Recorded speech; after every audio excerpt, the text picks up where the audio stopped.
ሰላም ዕለታዊ ፈነወና ንምክትታል ተዳሊኹም ዘለኹም ክቡራት ተኸታተልቲ ናትና ቲቪ ንሎሚ ዘዳለናዮ ዜና ሒዝናልኩም ቀሪብና ኣሎና ክሳብ ፍጻሜ ምሳና ኸጽንሑ ብኣኽብሮት ይዕድም። ብቐንዲ ነጥብታቱ ምስ ንፈልም ኤርትራ ዳግማይ ኣሰላልፋ ቀይሕ ባሕርን ንስትራቴጂካዊ መልክዕ ናይቲ ዞባ ይቕርጾ ከም ዘሎ ተገሊጹ። ሶማል ድሕሪ ሓደ ሰሙን ጸጥታዊ ስምምዓት ሕብረት ኢማራት ዓረብ ምዝዛማ ምስ ቀጠር ናይ ምክልኻል ምትሕብባር ስምምዕ ከም ዝፈረመት ይግለጽ ኣሎ። ኣሜሪካ ንመራሕቲ ኣዲስ ኣበባ ምስ ሱዳንን ግብፅን ስምምዓት ንምግዳድ ሓቀኛ ናይ ጸቕጢ መሳርሒታት ክትጥቀም ትጽቢት ከም ዝግበር ተገሊጹ። ስዑድ ዓረብን ዞባዊ መወዳድርታ ህንዲ ዝኾነት ፓኪስታንን ኣብ ዝሓለፈ መስከረም ስትራቴጂካዊ ስምምዕ ሓድሕዳዊ ምክልኻል ድሕሪ ምፍራመን ኢማራት ምስ ህንዲ ውዕል ምክልኻል ወግዓውን ምግባር ከም ዝተሰማምዐ ተገሊጹ። ፕሬዚደንት ሰሜን ኮርያ ሳዕቲ ብህዝባዊ መግለጺታት ዝግበሩ ምብራር ሰበስልጣን መንግስቲ ንምክትል ቀዳማይ ሚኒስትር እታ ሃገር ኣብ ፋብሪካታት ኣብ ዝገብሮ ዝነበረ ዑደት ሃንደበት ካብ ስርሑ ከም ዝተባረረ ሓቢርዎ። ፕሬዚደንት ሰሜን ኮርያ ሳዕቲ ብህዝባዊ መግለጺታት ዝግበሩ ምብራር ሰበስልጣን መንግስቲ ንምክትል ቀዳማይ ሚኒስትር እታ ሃገር ኣብ ፋብሪካታት ኣብ ዝገብሮ ዝነበረ ዑደት ሃንደበት ካብ ስርሑ ከም ዝተባረረ ሓቢርዎ።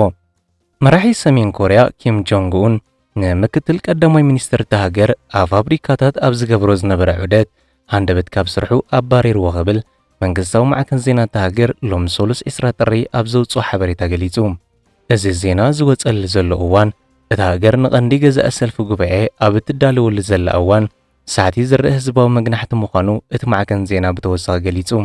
ብመሰረት እቲ ጸብጻብ መራሒ ሰሜን ኮርያ ኪም ሶኒ 19 ጥሪ ኣብ ሪዮንግ ሶንግ ኣብ ሓደ ካብቶም ኣገደስቲ መሳለጥያታት ዓበይቲ ኢንዱስትሪ ሰሜን ኮርያ ዝኾነ መመረቕታ ቀዳማይ መድረኽ ፕሮጀክት ዘመናዊ ምግባር ኣብ ዝመርሓሉ ዝነበረ እዋን ንምክትል ቀዳማይ ሚኒስትር ያንግ ሱንግሆ ኣብቲ ናይ ዑደት ቦታ ካብ ስራሕ ኣባሪርዎ ክብል ገሊጹ። እቲ መራሒ ነቲ ዘባረሮ ምክትል ቀዳማይ ሚኒስትርን ካልኦት ሰበስልጣን ቁጠባን ዘይሓላፍነታውያን ጨካናት ብቕዓት ዘይብሎምን ብምባል ኣብቲ ፕሮጀክት ዝነበሩ ምድንጓያትን ሰባት ዝፈጠሮ ምድንጋርን ቁጠባዊ ኽሳራ ምትዕንቓፋትን ከም ዘስዓበ ብምግላጽ ከም ዝኸሰሶም እዩ እቲ ጸብጻብ ዘረድእ።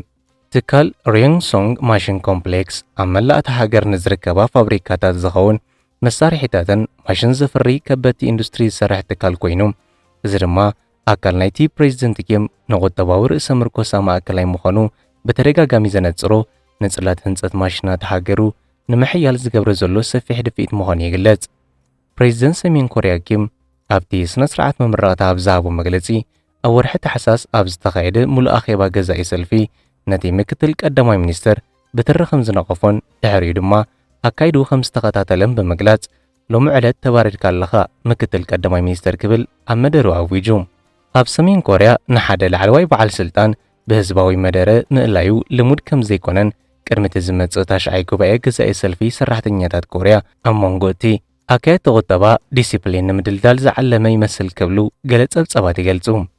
እቲ ኣብ ወርሒ ጥሪ ወይ ለካቲት ክካየድ ብሰፊሕ ትጽቢት ዝግበረሉ ኣኼባ እታ ሃገር ምሕደራ ኣፈጻጽማ ፖሊሲ ዝግምገመሉ ሓድሽ ናይ 5 ዓመት ቁጠባዊ ወጥርን ዘበስረሉን ኣብ ወተሃደራውን ናይ ወጻኢ ፖሊስ ቀዳምነታት ለውጢ ዘመልክተሉን ምዃኑ ዝግለጽ። መራሒ ሰሜን ኮርያ ኪም ኣብ ዝሓለፉ ሰሙናት መሪሕነቱ ቅድመቲ ኣብ ዝመጽእ እዋናት ዘካየደ ጉባኤ ኣብ ምክልኻልን ኢንዱስትርያዊ ፍርያትን ጎናዊ ኣቓልቦ ከም ዘለዎ ዘጉልሕ ፋብሪካታት ኣጽዋርን ወተሃደራዊ ትካላትን ዑደት ብምግባር ከም ዝፈተሸ እዩ ዝግለጽ። ስዑድ ዓረብን ዞባዊ መወዳድርታ ህንዲ ዝኾነት ፓኪስታንን ኣብ ዝሓለፈ መስከረም ስትራቴጂካዊ ስምምዕ ሓድሕዳዊ ምክልኻል ድሕሪ ምፍራመን ኢማራት ምስ ህንዲ ውዕል ምክልኻል ወግዓውን ምግባር ከም ዝተሰማምዐ ተገሊጹ። ድሕሪ መራሒ ሕብረት ኢማራት ዓረብ ኣብ ህንዲ ኣብ ዝገበሮ ናይ ስራሕ ዑደት ቀዳማይ ሚኒስትር ህንዲ ናሬንድራ ሞዲን ፕሬዚደንት ኢማራት ዓረብ ሼኽ መሐመድ ቢን ዛይድ አልናህያን ኣብ ዝተረኽብሉ ክልቴን ሃገራት ኣብ ሓያሎ ክልታዊ ስምምዓት ኣብ ከም ምክልኻል ህዋ ጸዓት ድሕነት ምግብን ወፍርን ምትሕባርን ዝርከቦም ጽላታት ከም ዝተፈራረማ ተገሊጹ።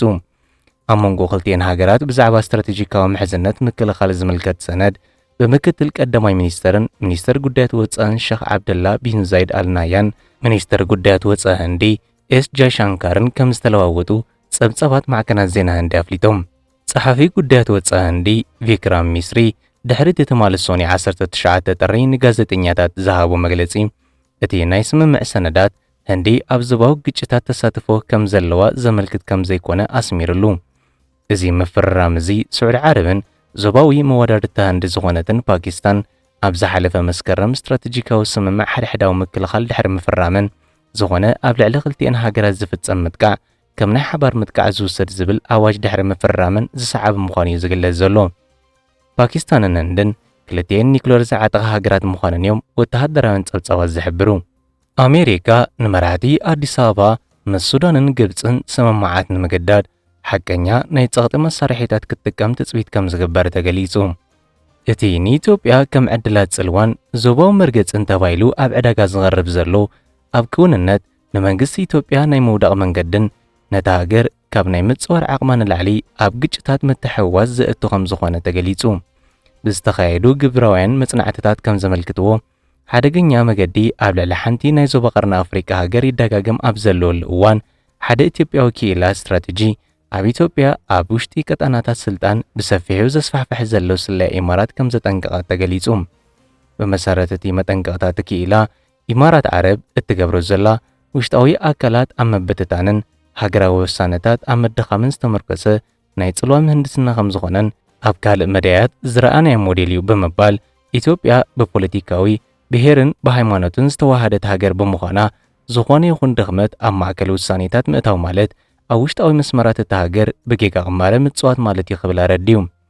ኣስዒቡ እቲ ኣዝዩ ሓደገኛ መዳይ ድማ እዚ መንገዲ እዚ ንቐዳማይ ሚኒስተር ኣብዪ ኣሕመድ ብመንጸር ምፍራስ ሕጋውነት ምብራኽ ውሽጣዊ ፖላራይዜሽን ከምኡውን ቀስ ብቐስ ንነዊሕ እዋን ጸንሐ ረብሓታት ኢትዮጵያ ኣብ ግምት ዘየተዉ ፖሊሲ ወጻኢ ኣብ ትሕቲ ናይ ደገ መምርሒታት ምግዛእ ክቡር ዋጋ የኽፍሉ ኣለዉ ክብል ኣረድዩ።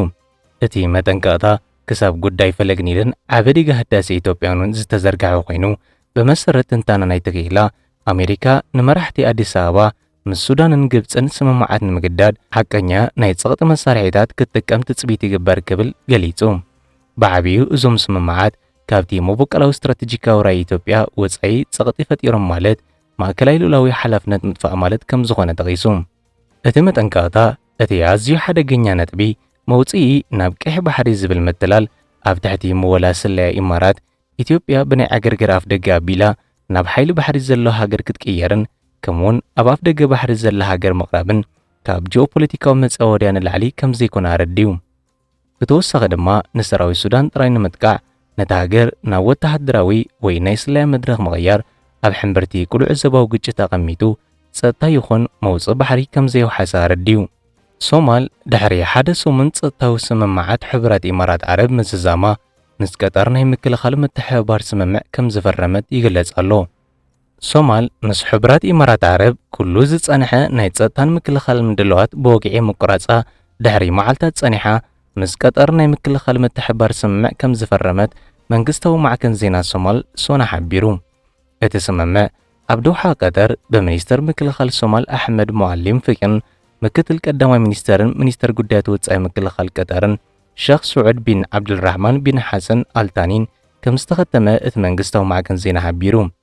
ሰበስልጣን ክልቲአን ሃገራት እቲ ስምምዕ ነቲ ኣብ መንጎ ሶማልን ቀጠርን ዘሎ ስትራቴጂካዊ ዝምድና ዘደልድልን ንነዊሕ እዋን ጸንሐ ምትሕብባር ምክልኻልን ጸጥታን ሓበራዊ ተወፋይነት ዘንጸባርቕ ከም ዝኾነን ሓቢሮም ክብል እቲ ጸብጻብ ገሊጹ።